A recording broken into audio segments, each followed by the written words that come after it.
Hi, hello. Alam niyo po ba kung ano ito, guys? Alam niyo ito? Nabibili. Yan. Ito ay balat ng mangustin. Maraming benefits siya. Ilalaga ko yan at gagawin pinakatubig. Ito guys, maglalaga na ako ng mangustin. Inugasan ko na yan. Ito yung gagawin kong tsaa. Lagyan ko siya ng 2 basong tubig. Napakuluan ko.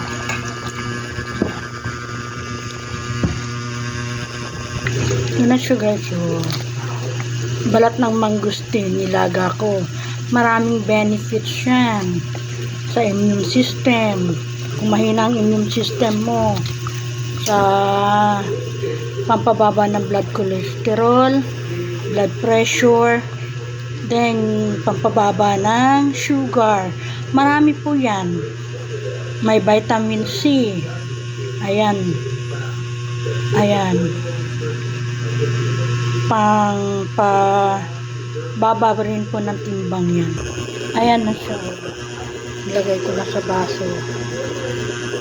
Pwede nyo siya lagyan ng honey. Gusto nyo lang may tamis-tamis.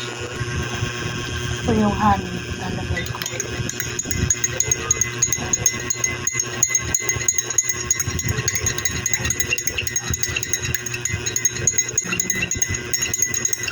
Pinakatsaan siya. Ayan.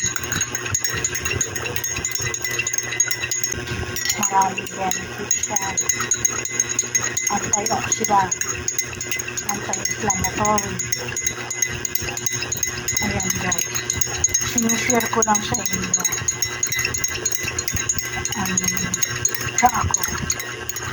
Thank you. Thanks for watching. Pero maigi pa rin guys. Pakonsulta kayo sa doktor para makaiwas lalo kung ano man yun.